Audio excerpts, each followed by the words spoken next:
Welcome in here, guys. Rover Sports. Welcome back into the show and the panel and everything. And I'm going to have this conversation with Bruce the Sports Doc, a bunch of my friends, probably over the summer, but I wanted to introduce the topic to you guys. A lot of people here in the Philadelphia area, they want to talk about the 76ers and their offseason, and they want to have the debate right now, should LeBron James come to Philadelphia? And this is what I see going on. And I'm going to prioritize, should it be LeBron James or should it be Kawhi Leonard? Kawhi Leonard, let me just pull up Kawhi Leonard's age. That's an important thing to talk about before we engage in this video. So Kawhi Leonard is 26 years old. Okay, 26 years old, played at San Diego State, I think for like one season.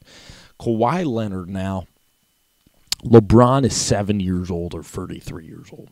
So this is Kawhi Leonard, okay?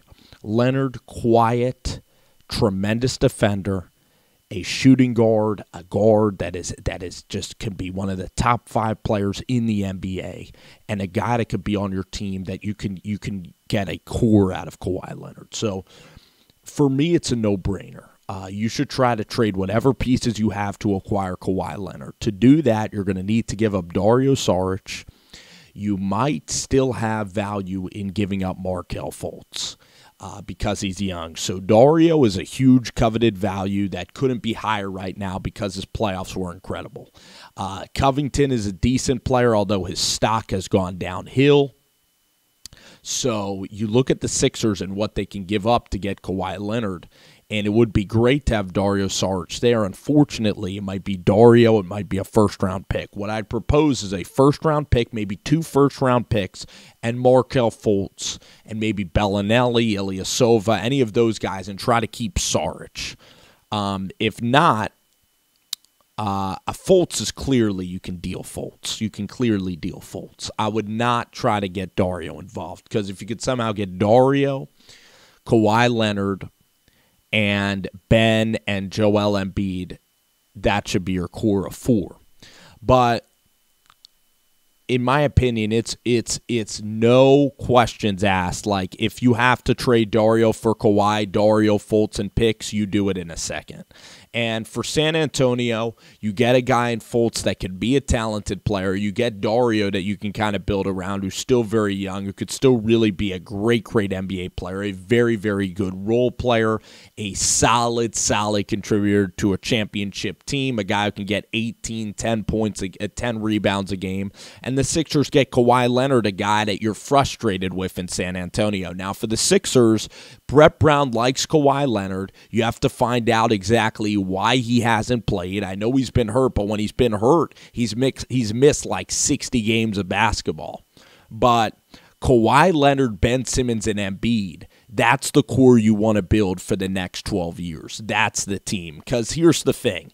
If you get in LeBron James is only going to be with the Sixers for about 3 to 4 years, and by his 4th year, he's already going to start teetering out. So you might win 1 championship, you might get to 2 championships. From a mentoring perspective, he will be that veteran that will help Ben Simmons, where Kawhi Leonard's quiet, most likely not going to help out Ben Simmons. But the return on Kawhi Leonard is you have your core 3 for the next 10 years. Then you can begin your decade of dynasty. And Kawhi's the defender. You have Kawhi, you have J.J. Redick, you sprinkle in Ilyasova, you try to get some rotation big guys, like Rashawn Holmes type of guys, like JaVale McGee was out there. You look for athletic bigs that you could just plug in for defensive purposes that can help out your basketball team. And then if you have Kawhi, a guy who can shoot the ball, a guy who could space you out, can take you off the dribble, can mid-range you to death, Kawhi Leonard is a grade A player. And he's even more valuable if he's playing than LeBron is. LeBron right now, I'll tell you, is the best player in all of basketball. Even though he's older, even though there are games where he's going to be lazy, he'll walk it up the basketball court. LeBron James, When you need a one-game scenario, he's still the best. But after next year, in 2 more years, the NBA is going to catch him because the mileage, the USA Olympic basketball team and everything, I think that this guy in 3 to 4 years is not going to be the same guy. So when you get Kawhi Leonard, if he re-signs, you're going to then have a core for the next 8 years. If Kawhi's all in, it's a no-brainer. Kawhi is the guy. Paul George is just a shooter. He's a good guy, but again, Paul George, too, like under Westbrook, he lost his cool in that Utah series. And he kind of, he kind of went off the reservation a little bit with some of his antics, and he mentally was fatigued in that game 6. Frustrated, went 2 for 16, did not leave a good taste in everyone's mouth. And Paul George, I think he could be going to L.A. I think that a great fit for Kawhi Leonard is the Northeast and Philadelphia. It's not L.A. Everybody is going to be focused in on basketball in Philadelphia, and this will be his home. He plays with Ben Simmons, a guy who will pass him the basketball. Brett Brown is a very player-friendly coach, where Greg Popovich is kind of a dictator, kind of a totalitarian type of coach. Although Greg Popovich is one of the best to ever coach basketball, Brett Brown is more suited to deal with Kawhi Leonard. Kawhi's quiet. Kawhi wants a nice, simple environment. Embiid couldn't be a friendlier guy. J.J. Redick's a pro. He'll love playing with T.J. McConnell. Ben Simmons is a great leader, and also Ben and Kawhi are kind of similar in that they're quiet personalities. I think Kawhi Leonard to Philadelphia, I think that would be a home run hit. I believe you take him over LeBron. This is the pecking order for the Sixers. It should be 1 to get Kawhi Leonard, and that 1 is sky high. Then you have Paul George or LeBron James.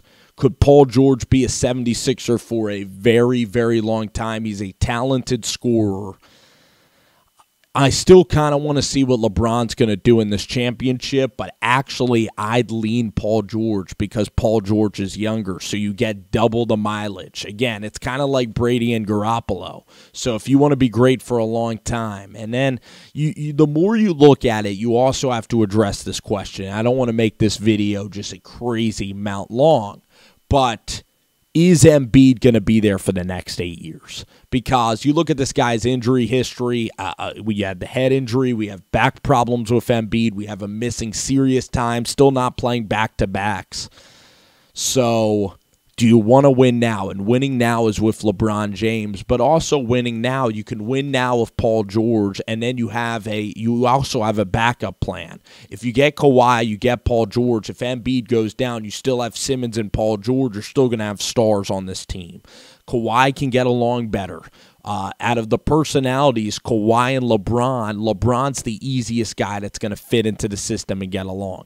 I mean, even though LeBron ended up firing coaches, Kawhi Leonard and his group, I put that in quotations a bit because they're a mysterious group that's telling him, don't go back to San Antonio. He was so absent, almost like Derrick Rose and his brother.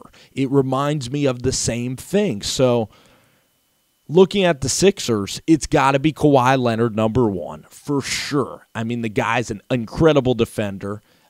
It just has no flaws to his game. He actually stopped LeBron James. He's the LeBron stopper out of everybody in basketball. You put Kawhi in, and then you have your team for the next 10 to 12 years. It's Kawhi Leonard. Then it's a toss-up between LeBron and Paul George. It's tough with Embiid's injury history. I might give a slight nod to LeBron and then Paul George. And the thing is, of course, go get Kawhi. That's the main point of this video. That's my argument. You guys can tell me wrong in the comments section. Thank you for tuning in. Rover.